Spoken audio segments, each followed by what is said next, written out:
परमेश्वराच्या नावाला धन्यवाद देतो की ही सुंदरशी वेळ परमेश्वरानं पुन्हा एकदा तुमच्या समोर मला त्या परमेश्वराचं वचन सांगण्याची संधी दिली याबद्दल परमेश्वराच्या नावाला धन्यवाद देतो। सर्व गौरव, सर्व सन्मान आणि सर्व स्तुती त्या परमेश्वराला देतो, कारण त्यानं आज परमेश्वरानं त्या तुमच्या समोर त्याचं वचन सांगण्यासाठी मला पुन्हा एकदा तुमच्या समोर उभं केलं। याबद्दल परमेश्वराच्या नावाला धन्यवाद देतो धन्यवाद देतो प्रियानो। कारण प्रियानो मागच्या वेळी मी सांगितले की पहिल्या भागामध्ये परमेश्वराचे भय धरणाऱ्यांना मिळणारे आशीर्वाद, जेणेकरून त्यांच्या जीवनामध्ये परमेश्वराचं भय असल्यास तो मृत्यूपास चुकवतो। जे जे परमेश्वराचं भय धरून राहतात ते मृत्यूपास चुकवतो। ह्या वचनातून आपण त्या पहिल्या भागामध्ये पाहिलेला आहे। ज्यांनी पहिला भाग पाहिला नसेल तर ते आमच्या चॅनलवर जाऊन तो पहिला भाग पाहू शकता। आज त्याचप्रमाणे मी दुसरा भाग घेणार आहे की परमेश्वराचे भय बाळगणाऱ्यांना मिळणारे आशीर्वाद। आपण दुसऱ्या भागामध्ये जात असताना जे जे परमेश्वराचं भय जे बाळगतात, परमेश्वराचं भय जे धरून चालतात, त्या परमेश्वराच्या भय धरण्यानं परमेश्वर त्या प्रत्येकाचं कल्याण करणारा परमेश्वर आहे। प्रत्येकाचं कल्याण करणारा परमेश्वर आहे। कारण जे जे परमेश्वराचं भय धरून त्याच्या वचनाप्रमाणे आपलं जीवन जगतात, त्या वचनाप्रमाणे आचरण करतात, त्याप्रमाणे परमेश्वर त्याच्या भय धरणाऱ्या लेकरांना समृद्धी देतो, आशीर्वादित करतो। तो कोणत्याही क्षेत्रात ती कामाला असू दे, कोणत्याही क्षेत्रामध्ये ती व्यवसाय करू दे, त्या क्षेत्रात जे जे लोक परमेश्वराचं भय धरून त्या क्षेत्रात काम करतील, त्याच्या जीवनामध्ये परमेश्वर जर भय असेल तर तो परमेश्वर त्या प्रत्येक क्षेत्रामध्ये त्यांची उन्नती करतो, त्यांच्या कल्याण करतो, आशीर्वादाची भरभराट करतो। आज परमेश्वराचं आज तुमच्या समोर मला एक साक्ष सांगू द्या की एक जो भाऊ होता, तो भाऊ आपल्या जीवनामध्ये ते परमेश्वराचं भय धरणारा होता आणि त्याच्या जीवनामध्ये तो ज्या कामामध्ये तो जो व्यवसाय करत होता, त्या व्यवसायामध्ये प्रथम स्थान तो प्रत्येक वेळी त्या परमेश्वराला द्यायचं। आणि ज्या व्यवसायामध्ये तो प्रामाणिक होता, त्या व्यवसायामध्ये तो प्रामाणिकपणाने काम करायचा, त्या व्यवसाय प्रामाणिकपणाने चालवायचा। कारण त्या व्यवसायामध्ये त्याला माहित होतं की ज्या परमेश्वराचं वचन माझ्या जीवनात आहे, त्या परमेश्वराच्या भयानुसार तो आपला व्यवसाय चालवत होता आणि तो व्यवसाय त्याला आशीर्वादित केला त्या परमेश्वरानं, तो व्यवसाय आशीर्वादित केला।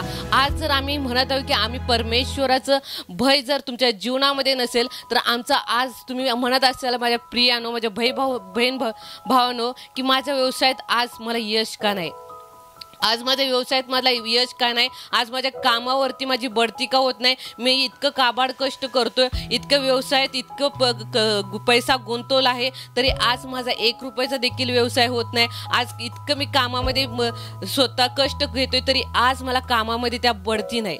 का तर प्रियानो, आज आपल्या जीवनामध्ये त्या परमेश्वराचं भय नसल्या कारणानं आज आपल्या जीवनामध्ये ती उन्नती खुंटलेली आहे, ती उन्नती खुंटलेली आहे। ह्यामुळे जर परमेश्वराचं भय धरून तुम्ही ज्या कामात हात घालशिला त्या कामाला परमेश्वर बरकत देईल, आशीर्वाद देईल। अनुवाद 28:12 प्रमाणे, कारण परमेश्वर तिथं वचन सांगते की परमेश्वराचं ज्या कामात तू हात घालशील त्या कामाला तुझा मी आशीर्वादित करेन, बरकत करीन, कल्याण देईन।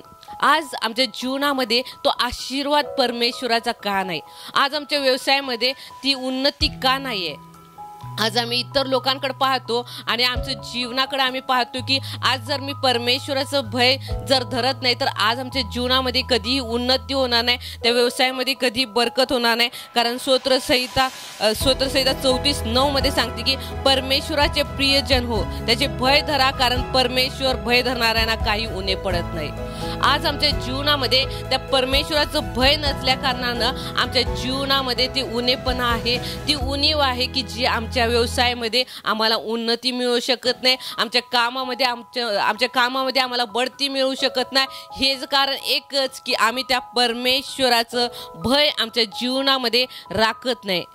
आज आमचं अंतःकरण आम्ही परीक्षण करूया की जो आम्ही व्यवसाय करतो तो परमेश्वराला आवडणारा आहे का इतर माणसांना आवडणारा आहे, ह्या रीतीने आम्ही व्यवसाय करतो। इतर माणसांना खुश करण्यासारखं करतो का, त्या व्यवसायामध्ये आम्ही कोणत्या प्रकारची लबाडी करतो आहोत का, कोणत्या प्रकारचं त्या कस्टमरकडून आम्ही अधिक आणि अधिक पैसे घेऊन त्याच्याकडे आमचं माल परत करत आहोत का, हे परमेश्वर आज आपल्याला विचारत आहे। का आज आमच्या जीवनामध्ये त्या परमेश्वराची उन्नती नाही, का आमच्या जीवनामध्ये त्या परमेश्वराची उन्नती नाही? आज आमचा अंतःकरण आपण परीक्षण करतो का, की का आज आमच्या जीवनामध्ये गरिबी आहे, का आज आमच्या जीवनामध्ये आमचा व्यवसाय खाली खाली जात आहे, तो एक दिवस बंद करण्याच्या लागास आहे का. आज आमचं जीवन आज आम्ही परीक्षण करण्याची गरज आहे. कारण ह्या वचनामध्ये सांगते की परमेश्वराचे भय धरा, कारण परमेश्वराचे भय धरणाऱ्यांना काही उणे पडत नाही. का आज दावीद राजा असं म्हणते की तुम्ही परमेश्वराचं भय धरा. परमेश्वराचं भय धरा म्हणजे तुम्हाला कोणत्याही क्षेत्रात तुम्हाला उणे पडत नाही, असं परमेश्वराचं भय धरा असं दावीद राजा का म्हणत आहे. कारण दावीद राजानं त्या परमेश्वराचा अनुभव घेतला होता, त्या परमेश्वराचं भय दावीदाच्या जीवनामध्ये होतं. म्हणून दावीद राजा म्हणतो की त्या परमेश्वराचं भय धरा म्हणजे तुम्हाला कोणत्याही गोष्टीमध्ये ऊन पडणार नाही, कोणत्याही गोष्टीमध्ये ऊन पडणार नाही. कारण दावीद हा साधारण मेंढपाळ असता देखील त्या दावीदाच्या जीवनामध्ये त्या परमेश्वराचं भय असल्यामुळं दावीदाला परमेश्वराने ते मेंढवाड्यातून उचलून राजा बनवलं, ह्यासाठी की त्या दावीदाच्या जीवनामध्ये त्यात भय होतं, त्या परमेश्वराचं भय होतं. म्हणून दावीद त्या गल्ल्याच्या सारख्या भल्या मोठ्या माणसाला न घाबरतात त्याच्यावर विस्त त्या परमेश्वरावर होतं, त्याचं भय फक्त त्या परमेश्वराच्या वचनावर होतं. म्हणून त्या गल्ल्यात सारख्या दुष्ट राक्षसाला दावीद हा हरवू शकला. दुष्ट गल्ल्यातला दावीद हरवू शकला, कारण त्या परमेश्वराचं भय त्याच्या जीवनामध्ये होतं. म्हणून परमेश्वरानं त्याला मेंढवाड्यातून उचलून राजा बनवलं. प्रत्येक वेळी त्या दावीदाच्या जीवनामध्ये आम्ही परमेश्वराचं भय बघतो. त्यानं परमेश्वराचं भय बघतो. त्या गल्ल्यासारख्या संकटाला तो त्यानं घाबरला नाही, तर परमेश्वराच्या वचनाला घाबरला, म्हणून गल्ल्यातला तो मारू शकला. आज आमच्या जीवनामध्ये कोणते भय आहे? आज आमच्या जीवनामध्ये त्या परमेश्वराचं भय आहे काय? आज जर आमच्या जीवनामध्ये आमच्या परमेश्वराचं भय असेल तर आम्ही कोणत्याही क्षेत्रामध्ये उणे पडणार नाही. त्या परमेश्वर कोणत्याही आमच्या व्यवसायामध्ये आम्हाला शांत बसू देणार नाही. त्या व्यवसायामध्ये आमची परमेश्वर बरकत देईल, आशीर्वादित कर, आणि तो व्यवसाय आमचा समृद्धीचा करल. आज आम्ही ज्या ठिकाणी जॉब करतोय त्या जॉबमध्ये आम्ही प्रामाणिकपणा आहे काय? ज्या ठिकाणी आम्ही जॉब करतोय त्या जॉबमध्ये आमचा प्रामाणिकपणा दिसतोय काय? का आज आमची पोस्ट वाढत नाही? का आज अजून आम्ही ते जर पियूनचं काम करतो तर पियूनच्याच कामावरती? का आज आम्ही चेअरमन होऊ शकत नाही? का त्या कामामध्ये आम्हाला बढती मिळू शकत नाही? का? तर आज आम्ही आत्मपरीक्षण करण्यासारखं आहे प्रियानो. कारण परमेश्वराचं वचन सांगते की उत्पत्ती, आपण याकोबाचं ऐकले की उत्पत्ती 32:10 मध्ये परमेश्वरानं याकोबाला आशीर्वाद केलं. कारण याकोब हा आपल्या मामाच्या घरी राहत असता, त्याची मेंढरं राखत असता, तो आपल्या मामाच्या मेंढरांची राखण करत असता सुद्धा तो चाकर म्हणून त्या ठिकाणी काम करत असता प्रामाणिकपणानं तो काम करत होता. कारण त्याच्या जीवनामध्ये त्या परमेश्वराचं भय होतं.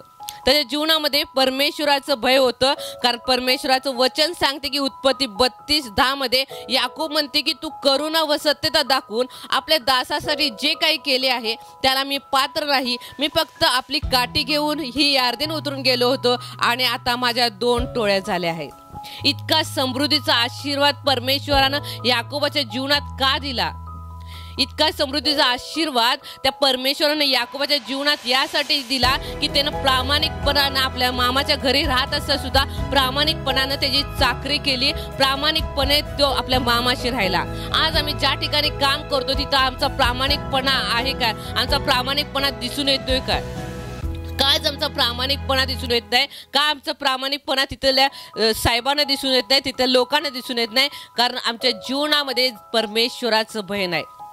आमच्या जीवनामध्ये त्या परमेश्वराचं भय नाही, म्हणून आमचा प्रामाणिकपणा तिथं दिसून येत नाही. जर आम्ही परमेश्वराचं भय धरणारा असेल तर परमेश्वर आम्हाला खाली नाही तर उंच लेवलला घेऊन जाईल, आणि त्या उंच ठिकाणी परमेश्वर आम्हाला नेईल. जसं शद्रक मेशक अबेदनेगोला तर तप्त भट्टीचं भय वाटलं नाही, तर त्या परमेश्वराचं भय वाटलं. आणि किती राजांनी सांगितले की 7 पट तप्त भट्टी तापवा तरी देखील ते घाबरले नाही, ते भिले नाही, त्या तप्त भट्टीवर भय धरलं नाही, तर त्या परमेश्वराच्या वचनावरती भय धरलं. का? त्यांना ठाऊक होतं की ते परमेश्वराचं वचन ज्याच्यावर मी भिस्त ठेवतो, ज्याची मला भीती आहे, ते वचन, ते परमेश्वराचं भय या तप्त भट्टीतून आम्हाला वाचवण्यासाठी समर्थवान आहे. का परमेश्वराने त्या शद्रक मेशक अबेदनेगोला त्या जेवढी निवडलेली राजाने लोक होते त्यातूनही देखील परमेश्वराने तिघांना उंच पदास का नेलं? कारण त्यांना माहिती होतं की ती तप्त भट्टी आम्हाला काही करू शकत नाही. परमेश्वराचं भय आम्हाला त्या तप्त भट्टीतून वाचवू शकतं. का आज आम्ही आमच्या प्रत्येक क्षेत्रामध्ये आम्ही का खिन्न होतोय? का आम्ही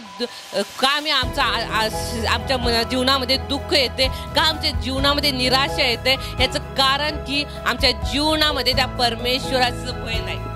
याचं कारण की आमच्या जीवनामध्ये तर परमेश्वराचं भय नाही. आम्ही निराशा होऊन बसतोय. आमचा व्यवसाय झाला नाही, आमच्या कामावरती बढती मिळाली नाही म्हणून मी निराश होऊन बसतोय. तर परमेश्वर सांगतो की तू निराश का होतोय? जर तुझी भिस्त जर माझ्यावर आहे तर तुला कोणत्याही गोष्टीचं उणं पडणार नाही. कारण ते ज्यावेळेस दाविदाला माहित होते की मला कोणत्याही गोष्टीचं उणं पडणार नाही ज्यावेळेस मी परमेश्वराचं भय धरीन. आज का आमच्या जीवनामध्ये निराशा येते? आज का आमच्या मनामध्ये दुःख येते? कारण परमेश्वराचं भय आमच्या जीवनामध्ये नसल्यामुळं. परमेश्वराचं भय आमच्या जीवनामध्ये नसल्यामुळं. कारण याकोबाचं बघितलं की त्यानं चाकरी अंतःकरणापासून त्या आपल्या मामाची केली. त्यानं म्हटलं नाही की मी ह्यातून काय तर चाकरी करत असताना लबाडी करावी. कोणत्याही प्रकारचे लबाडे त्याच्या जीवनातून झाले नाही. म्हणून परमेश्वराने त्याला आशीर्वादित केलं. फक्त तो काठी घेऊन गेला होता पण येताना परत तो 2 टोळे घेऊन आला. का परमेश्वराने त्याला आशीर्वादित केलं? का प्रियानो? कारण परमेश्वराचं भय याकोबाच्या जीवनामध्ये होतं.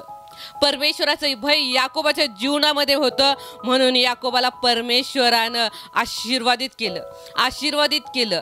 याकोबाचं जीवन देखील आशीर्वादित केलं. त्याचं कुटुंबाला देखील आशीर्वादित केलं. कारण याकोबाच्या जीवनामध्ये परमेश्वराचं भय होतं. आज आमच्या जीवनामध्ये परमेश्वराचं भय नसल्या कारणामुळं आमचा व्यवसाय असू दे, आमच्या कोणत्याही क्षेत्रामध्ये आम्ही कामाला असू दे, अजून आमची उन्नती होत नाही. ह्याचं एकच कारण की आमच्या जीवनामध्ये त्या परमेश्वराचं भय नाही. त्यामुळं आज आमची परिस्थिती कौटुंबिक अधिक आणि अधिक बिकट होत चालली. कारण आमच्या जीवनामध्ये त्या परमेश्वराचं भय नसल्या कारणामुळं. आज आहे का तुमच्या जीवनामध्ये परमेश्वराचं भय?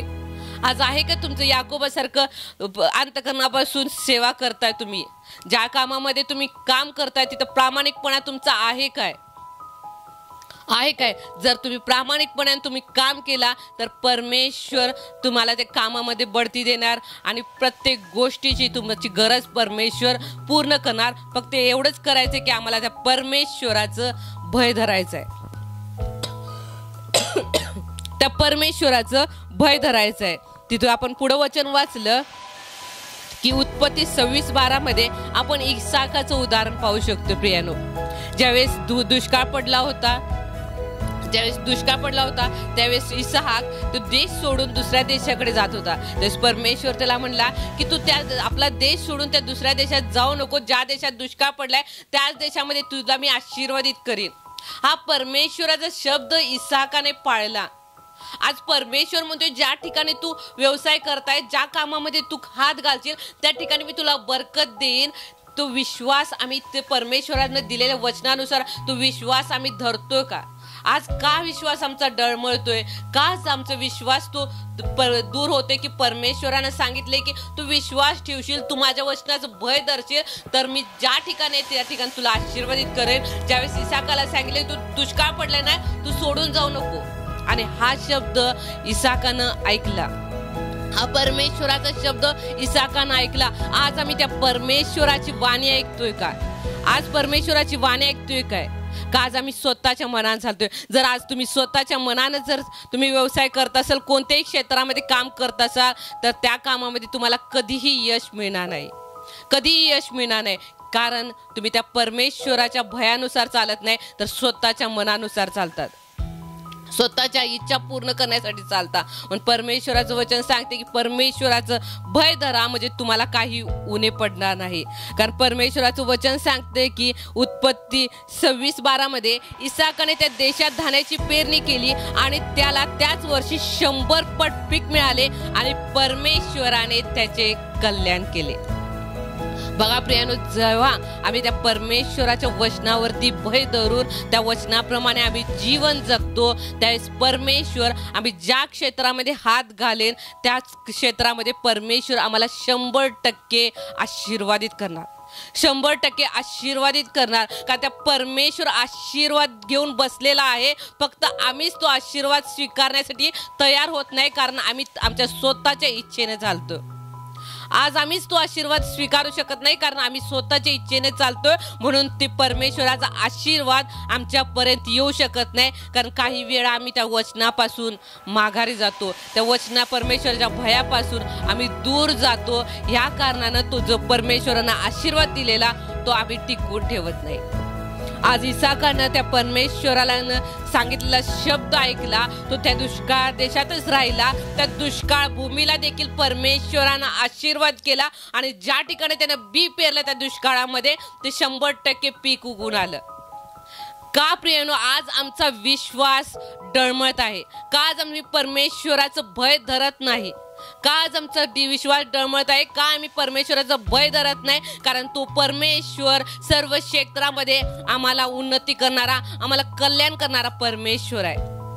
का प्रियनो, आज आम्ही परमेश्वराचं भय धरून राहत नाही. आम्ही कोणताही व्यवसाय करू, काही कामाला जाऊ. आज तुम्ही मला एक सांगू दे की आम्ही उठल्या त्या व्यवसायाला सुरुवात करत असता, त्या कामाला जात असता, त्या परमेश्वराच्या वचनाचं भय आमच्या जीवनामध्ये घेतो का? कारण दिवसभर आम्हाला अनेक प्रकारच्या लोकांना भेटायचं असते, अनेक प्रकारच्या लोकांना तोंड द्यायचं असते. त्या ठिकाणी जर परमेश्वराचे भय आमच्या जीवनामध्ये असेल तर ते परमेश्वराचं भय आम्हाला शिकवते की कोणत्या प्रकारे कोणत्या माणसाशी कोणत्या प्रकारे बोललं पाहिजे, कोणत्या प्रकारे त्याच्याशी वागणूक केली पाहिजे, हे परमेश्वराचं भय शिकवतोय. आज आमच्या जीवनामध्ये प्रार्थना नसल्या कारणामुळं आम्ही त्या व्यवसायाला जातोय, त्या कामावरती जातोय, पण त्या व्यवसायामध्ये आणि त्या कामामध्ये आम्हाला निराशा येते, आम्हाला निराशा येते, दुःख येते, त्रास येते. आणि त्या ऑफिसमधल्या बॉसकडून संकट का येतात?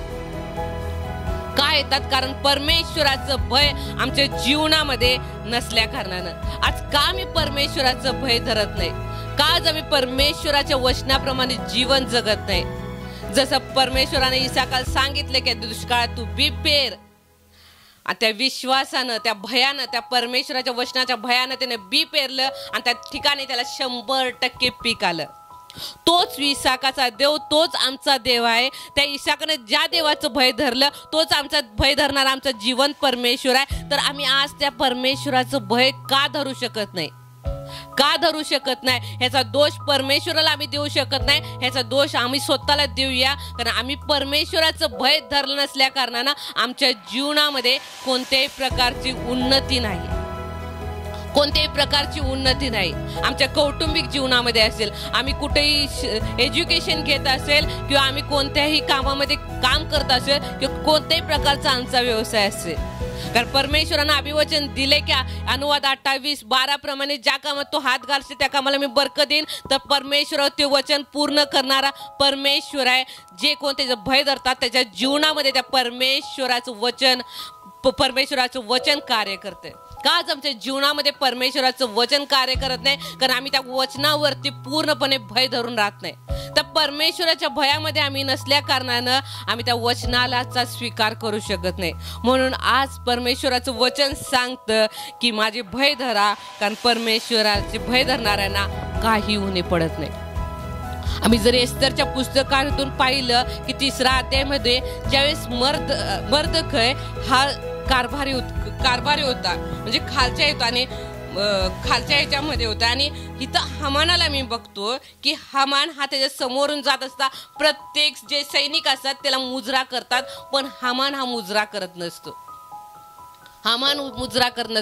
कारण मर्दखायाच्या ठिकाणी परमेश्वराचं भय होतं, म्हणून तो कोणत्या मनुष्याला नमन करत नव्हता, तो फक्त परमेश्वराला नमन करत होता, कारण त्याच्या जीवनामध्ये परमेश्वराचं भय होतं. आणि ह्या कारणास्तव हामानाने मर्दखयावर फार हामानाचा क्रोध होता. आणि क्रोधापासून वाचवू शकलं ह्याचं एकच कारण, मर्दखयाला वाचवू शकलं ह्याचं एकच कारण की त्या मर्दखयाच्या जीवनामध्ये परमेश्वराचं भय होतं.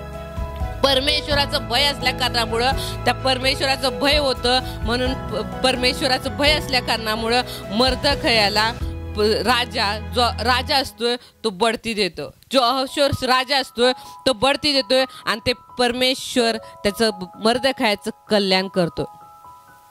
मर्दखयाचं कल्याण करतो, हेच कारण की त्याच्या जीवनामध्ये त्या परमेश्वराचं भय आहे. आज आमच्या जीवनामध्ये त्या परमेश्वराचं भय नसल्या कारणानं आम्ही आज प्रत्येक गोष्टीमध्ये निराश आहोत. आमच्या कौटुंबिक जीवनामध्ये असो, आमच्या लेकरांच्या जीवनामध्ये आम्ही बघत असो, आमच्या पती पत्नीच्या जीवनामध्ये बघत असो, आम्ही कोणत्याही कामामध्ये असो, आम्ही निराश का आहे? कारण एकच कारण आहे की परमेश्वराचं भय आमच्या जीवनामध्ये नाही. आज जर आम्ही परमेश्वराचं भय जर आमच्या जीवनामध्ये धरून चालू तर प्रत्येक क्षेत्रामध्ये परमेश्वर आमचा आशीर्वाद करणारा आणि कल्याण करणारा परमेश्वर आहे. आज परमेश्वराचं भय नसल्या कारणामुळं आमच्या जीवनामध्ये जो परमेश्वरानं आशीर्वाद ठेवलेला आहे तो आशीर्वाद आमच्या जीवनामध्ये नाही आहे. आज तो आशीर्वाद आमच्या जीवनामध्ये नाही कारण परमेश्वराचं भय आमच्या जीवनामध्ये नसल्या कारणानं. कारण परमेश्वराचं वचन काय सांगतं की स्तोत्रसंहिता 128:4 वचन, परमेश्वराचे भय धरणाऱ्या पुरुषाला असा आशीर्वाद मिळेल. कोणता आशीर्वाद हो? परमेश्वराच्या भय धरणाऱ्याला कोणता आशीर्वाद? पुरुष असू दे किंवा स्त्री असू दे, कोणता आशीर्वाद मिळेल हो? कारण जो पुरुष परमेश्वराचे भय धरतो, पहिलं वचन सांगते, जो त्याच्या मार्गाने चालतो तो धन्य. आणि परमेश्वराचं 5 वचन ते परमेश्वर सियोनीतून तू तुला आशीर्वाद देऊ आणि तुझ्या आयुष्यात सर्व दिवस यरूशलेमचे कल्याण तुझ्या दृष्टीस पडो, तुझ्या मुलांची मूल्ये तुझ्या दृष्टीस पडो, इस्रायलला शांती असो. हा आशीर्वाद परमेश्वरानं आमच्या जीवनामध्ये दिलेला आहे. जे परमेश्वराचं भय धरतात, जे परमेश्वराचं भय धरतात.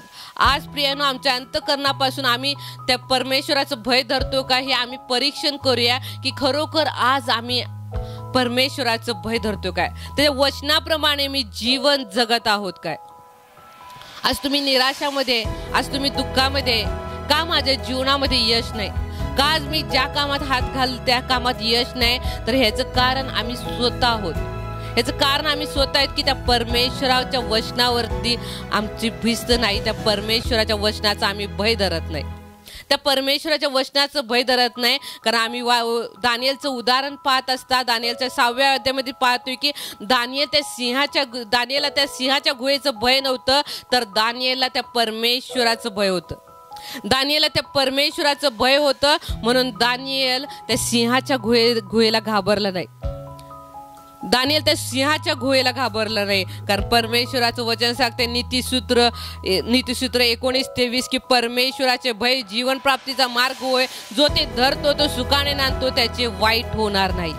दानियेलच्या किती प्रकारे जे त्याच्याबरोबर सहकारी होते, जे त्याच्याबरोबर अधिकारी होते, त्यांनी कितीतरी वाईट योजना दानियेलसाठी केली होती.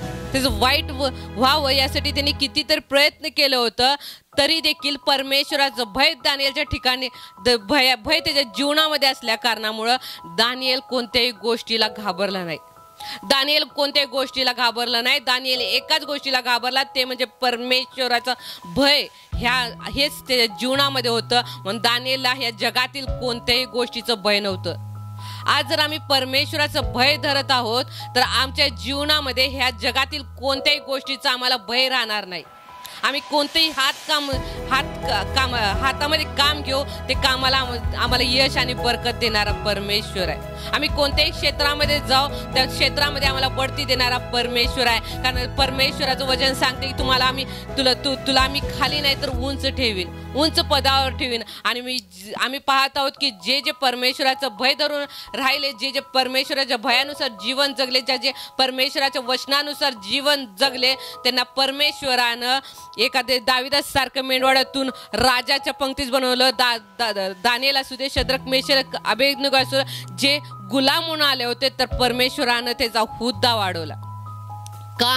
कारण ह्याचं एकच कारण की त्यांच्या जीवनामध्ये परमेश्वराचं भय होतं.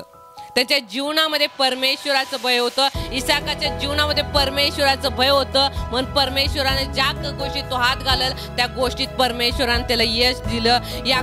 लोकांच्या जीवनात देखील परमेश्वराचं भय होतं, मग तो फक्त काठी घेऊन गेला आणि त्याच्या 2 टोळ्या झाल्या. ह्या अशाच झाल्या नाही, तर परमेश्वराचं भय त्यांच्या जीवनामध्ये होतं. म्हणून आज देखील आज जर आमच्या कुटुंबामध्ये आम्ही जर परमेश्वराचं भय धरत नसो, जर आम्ही परमेश्वराचं भय धरणार तर त्या कुटुंबामध्ये परमेश्वर आम्हाला आशीर्वादित करणार, आमच्या कुटुंबाला आशीर्वादित करणार, आमच्या लेकरा बाळांना आशीर्वादित करणार. ज्यावेळेस आमच्या जीवनामध्ये त्या परमेश्वराचं भय असणार. आणि ज्यावेळेस तुम्ही भय धरणार, तुमची लेकरं सुद्धा भय धरणार त्या परमेश्वराचं. जर तुम्ही भय धरणार नाही तर तुमची लेकरं सुद्धा भय धरणार नाहीत आणि तुमचं देखील कल्याण होणार आणि त्या लेकरांचं सुद्धा कल्याण होणार नाही. आणि तुम्ही परमेश्वराला दोष कोणत्याही प्रकारे देऊ शकणार नाही, कारण आमच्या जीवनामध्ये त्या परमेश्वराचं भय नाही. म्हणून प्रियाने एकच गोष्ट करा की आमच्या जीवनामध्ये जोपर्यंत आम्ही पृथ्वीवर आहे तोपर्यंत आम्ही त्या परमेश्वराचं भय धरूया. आम्ही कोणत्याही क्षेत्रामध्ये असू त्या परमेश्वराचं भय धरूया, कारण त्या क्षेत्रामध्ये आमची उन्नती करणारा तो परमेश्वर आहे, आमचं कल्याण करणारा तो परमेश्वर आहे. त्या परमेश्वराचं भय धरूया. कोणत्या मनुष्याकडे पाहून, कोणत्या मनुष्याकडे बघून तो काय म्हणाल, काय काय काय विचार करत बसू नका. तर त्या परमेश्वराचं भय धरा आणि त्या परमेश्वराच्या वचनावरती विश्वास ठेवा, म्हणजे तुमचे कल्याण आणि कल्याण होणार. आज जर तुम्ही निराश झाला असेल, आज जर तुम्ही दुःखात असेल, तर त्या परमेश्वरा म्हणतोय की तू पुन्हा माझी आठवण कर, पुन्हा माझी आठवण कर, माझं भय धर, म्हणजे तुला मी उचलून माझ्या हातावरती ठेवीन आणि तुला जे काय पाहिजे ते परमेश्वर देईल. आज आशीर्वाद देण्यासाठी परमेश्वराचे हात आमच्या समोर आहेत, पण आज आम्ही ते परमेश्वराच्या हाताकडे न बघता, त्या परमेश्वराचा आशीर्वाद न स्वीकारता आमच्या मनाप्रमाणे चालतो आणि जे परमेश्वराने हात पुढे केलेले आहेत आशीर्वादासाठी त्या हाताकडे दुर्लक्ष करतो. म्हणून आमच्या जीवनामध्ये ते त्रास, संकट आणि निराशा आहे. ते त्रास, संकट, निराशा आहे. जसं याकोबाला परमेश्वर, याकोबाचं नाव होतं की युक्तीने हिरावून घेणारा, तिथं परमेश्वरानं त्याचं नाव बदललं आणि त्याचं नाव ठेवलं इस्रायल, म्हणजे आशीर्वादित. आज देखील त्या याकोबाचं, इस्रायलचं नाव घेतलं जातं यासाठी की त्याच्या जीवनामध्ये परमेश्वराचं भय होतं. पण परमेश्वराचं भय असल्या कारणामुळं याकोबाचं कुटुंब देखील आशीर्वादित केलं. याकोबाचं कुटुंब देखील परमेश्वरानं आशीर्वादित केलं. आज जर आम्हाला आशीर्वादित व्हायचं आहे, आज जीवनामध्ये त्या परमेश्वराचे जे परमेश्वर माझ्यासाठी आशीर्वाद जे ठेवलेले आहे त्या आशीर्वादाचा वर्षाव जर आमच्या जीवनामध्ये जर घ्यायचा असेल तर आम्ही परमेश्वराचं भय धरून चाललं पाहिजे. आम्ही त्या परमेश्वराच्या वचनानुसार चाललं पाहिजे. आमची कधीही नजर इकडे तिकडे झाली नसली पाहिजे, जशी पेत्राची झाली. जसं पेत्राची नजर त्या परमेश्वराकडे होती, तोपर्यंत तो समुद्रातून चालू लागला आणि ज्यावेळेस त्याची नजर त्याच्यापासून दूर गेली त्यावेळेस तो त्या समुद्रामध्ये बुडू लागला. असंच आज मनुष्याचं कितीतरी जीवन आहे की ज्यावेळेस आम्ही त्या परमेश्वराच्या वचनावरती भय धरतो त्यावेळेस आमचं जीवन कल्याण आणि कल्याण होत असतं. आणि ज्यावेळी आम्ही जगातल्या गोष्टीकडे पाहतो, जगिक गोष्टीकडे आम्ही पाहतो, त्या गोष्टीकडे आमचं लक्ष लागतं, त्यावेळेस आम्ही त्या दुःखामध्ये, त्या त्रासामध्ये आम्ही बुडून जातो. आज आम्ही परमेश्वराची इच्छा नाही की माझ्या लेकरांनी प्रत्येक वेळी बुडून जावं, त्या समस्यामध्ये, त्या त्रासामध्ये, त्या दुःखामध्ये, त्या संकटामध्ये बुडून जावं. परमेश्वराची इच्छा नाही. तरी देखील आम्ही त्या परमेश्वराची इच्छा जाणून घेत नसल्यामुळं, त्या परमेश्वराचं भय धरत नसल्यामुळं आम्ही जीवनामध्ये आज दुःखात आहे, त्रासात आहे, निराशेमध्ये. याचं एकच कारण की परमेश्वराचं भय आमच्या जीवनामध्ये नाही. आज परमेश्वराचं भय आमच्या जीवनामध्ये नाही. म्हणून परमेश्वराचं भय धरा, म्हणजे परमेश्वराने त्याची पारितोषिक ठेवलंय की नीतिसूत्र 22:4 प्रमाणे जे परमेश्वराचं भय धरतात त्यांना परमेश्वर जीवन देतोय, सन्मान देतोय आणि परमेश्वर विपुल असं जीवन देतोय. आणि पारितोषिक देणारा परमेश्वर आहे. त्या परमेश्वराच्या वचनावरती विश्वास ठेवा आणि त्या वचनाप्रमाणे आपलं जीवन जगा, म्हणजे परमेश्वर आपलं जीवन प्रत्येक वेळी कल्याण आणि कल्याण करणार, प्रत्येक वेळी कल्याण आणि कल्याण करणार. म्हणून परमेश्वर या बायबलमध्ये अधिक आणि अधिक उदाहरण परमेश्वर यासाठी सांगतो, ह्यासाठी आम्हाला वचनाचं मनन करायला होतं, ह्यासाठी की त्या वचनाप्रमाणे ह्या लोकांच्या जीवनामध्ये जसं दाविदाच्या, शद्रक, मेशक असू दे, मर्दकय असू दे, दानिएल असू दे, ह्यांच्या जीवनामध्ये परमेश्वराने, इसाक असू दे, याकूब असू दे, ह्यांच्या जीवनामध्ये जे कार्य केलं ह्यासाठी परमेश्वर ही उदाहरण आम्हाला सांगत आहे की तुम्ही तुमच्या जीवनामध्ये देखील मी हे कार्य करू शकतोय. याचं कारण की आम्ही त्या परमेश्वराचं भय धरावं. म्हणून परमेश्वर सांगतो की माझ्या लेकरा तू रोज आणि रोज प्रार्थना कर, रोज आणि रोज वचन माझं तुझ्या हृदयात साठव, यासाठी की त्या वचनाप्रमाणे तुझं जीवन जगणार, म्हणजे तुझं परमेश्वरात भय असणार आणि तू कधीही इतर गोष्टीकडे लक्ष लावणार नाही. आज परमेश्वराचं भय नसल्या कारणामुळं आम्ही त्या वचनाकडे लक्ष देत नाही, परमेश्वराच्या भयाकडे लक्ष देत नाही, तर जग आणि जगातल्या गोष्टीकडे लक्ष देतो. आणि सैतानाचं हे एकच काम आहे की आम्हाला त्या परमेश्वरापासून वेगळं करायचं. जसं इयोबाच्या जीवनामध्ये त्या सैतानानं जसं सांगितलं की परमेश्वराला तू तुझं कुंपण काढ, तू तुझं कुंपण काढ. इयोब काय तुझं भय फुकट धरतोय? तुझं कुंपण असल्यामुळं परमेश्वराचं भय धरतोय. तसंच आज सैतान देखील आमच्यासाठी मागणी करताय. जर आम्ही त्याच्या प्रार्थना करणार नाही, वचन वाचणार नाही, देवाचं भय आमच्या जीवनामध्ये राहणार नाही, आम्ही जगातल्या गोष्टीकडे जास्त प्रवाह होणार, जास्त जगातल्या गोष्टीकडे प्रवृत्त होणार आणि परमेश्वराचं भय आमच्यापासून दूर जाणार. आणि हे जगातलं भय जे सैतानाचं आहे ते सैतान आमच्यावरती वर्चस्व करणार आणि तो आमचं घात आणि नाश करणार. जर आम्ही परमेश्वराचं वचनाप्रमाणे भय धरून त्या वचनाप्रमाणे जीवन जगू तर परमेश्वर खात्रीने तुमचं कल्याण करणार. कोणत्याही क्षेत्रामध्ये असो परमेश्वर तुमचं कल्याण करणार. आज जर तुमची इच्छा असेल की मी ज्या क्षेत्रामध्ये ज्या व्यवसायामध्ये माझा व्यवसाय आहे त्या जर व्यवसायामध्ये आज जर माझं कल्याण व्हावं, आज परमेश्वराने त्या व्यवसाय माझा आशीर्वादित करावं, तर त्या परमेश्वराचं भय धरून आपण त्या परमेश्वराच्या वचनाप्रमाणे जीवन जगूया. कारण परमेश्वराची इच्छाच आहे की माझ्या लेकरांनी आशीर्वादित व्हावं. आम्हाला त्या परमेश्वरानं आशीर्वादासाठी निवडले, शापासाठी निवडलेलं नाही. पण आज आमच्या जीवनावरती आमच्या वागण्याद्वारे, कृत्याद्वारे, बोलण्याद्वारे आम्ही जीवनामध्ये शाप घडवून आणतोय आणि त्या परमेश्वराच्या आशीर्वादापासून आम्ही दूर जातोय. आज आमचं अंतःकरण परीक्षण करूया की खरोखर आज माझ्या जीवनामध्ये त्या परमेश्वराचं भय आहे काय, खरोखर माझ्या जीवनामध्ये त्या परमेश्वराचं भय आहे काय. त्या परमेश्वराच्या वचनाप्रमाणे जीवन जगूया. प्रियानो, तुम्ही कोणत्याही क्षेत्रामध्ये कामाला जात असता, तुमचं व्यवसाय असू दे, तुमचं काम असू दे, प्रथम स्थान त्या परमेश्वराला देऊन बघा. म्हणजे परमेश्वर तुमचं ते काम किंवा तुमचं ते व्यवसाय आशीर्वादित करल, समृद्धी करल. त्याच्या भयामध्ये जीवन जगा, त्याच्या भयामध्ये जीवन जगा. कारण परमेश्वराचं भय आम्हाला सार्वकालिक जीवन देतं. परमेश्वराचं भय आम्हाला सार्वकालिक जीवन देतो. ज्यावेळी परमेश्वराचं भय आमच्या जीवनामध्ये असणार तर परमेश्वर आम्हाला आत्म्याच्या द्वारे जे परमेश्वराने 9 फळ ठेवलेत ते 9 फळ आमच्या जीवनामध्ये दिसून येणार. ज्यावेळेस आमच्या जीवनामध्ये परमेश्वराचं भय असणार, आमच्या जीवनामध्ये परमेश्वराची फळं दिसून येणार. आज कोणती तुम्हाला फळं पाहिजेत? परमेश्वराचं भय धरणार असं बनायचं आहे का प्रियानो? आज आमच्या आर्थिक गोष्टीमध्ये आम्हाला आशीर्वादित व्हायचं आहे काय? आमच्या व्यवसायामध्ये आम्हाला आशीर्वादित व्हायचं काय? आमच्या कामामध्ये आम्हाला आशीर्वादित आहे काय? तर प्रथम स्थान त्या परमेश्वराला देऊया, तिचं भय बाळगूया. म्हणजे आमचं प्रत्येक काम परमेश्वर आशीर्वादित करणार, कल्याण करणार. जसं स्तोत्रसंहिता 34:9 मध्ये सांगितले की परमेश्वराचे प्रियजन हो, त्याचे भय धरा, कारण परमेश्वराचे भय धरणाऱ्यांना काही होणे पडत नाही.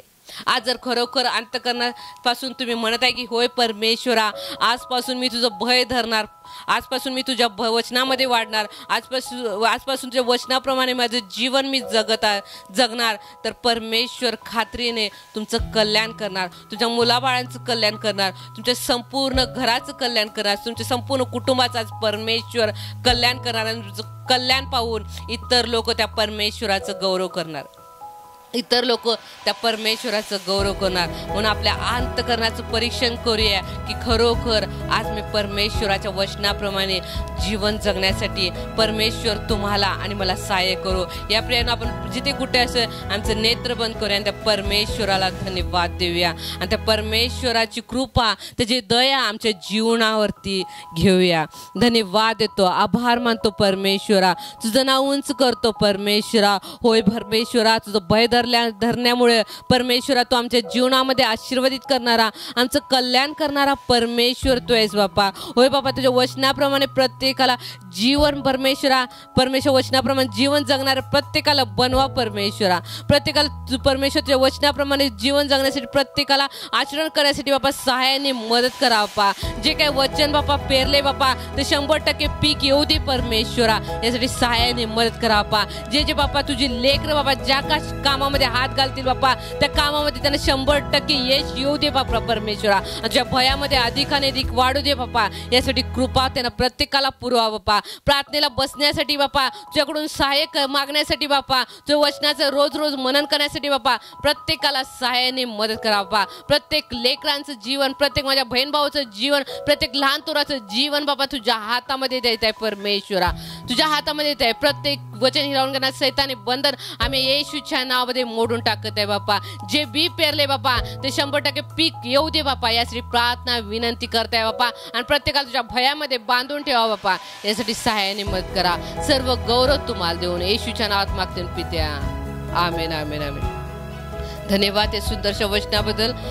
जर तुम्ही कोणी नवीन असेल तर आमच्या चॅनलला लाईक आणि सबस्क्राईब करा. आणि जे जे वचन आज आमचे बहीण भाऊ इथे घेऊन येत असतील ते प्रत्येक तुमच्या मित्रमैत्रिणी असू दे, तुमचे नातेवाईक पै पाहुणे असू दे, त्यांच्यापर्यंत ते वचन पोहोचवण्याचं कार्य तुम्ही करा. आणि तुम्ही देखील आशीर्वादित व्हा आणि इतरांना देखील आशीर्वादित करा.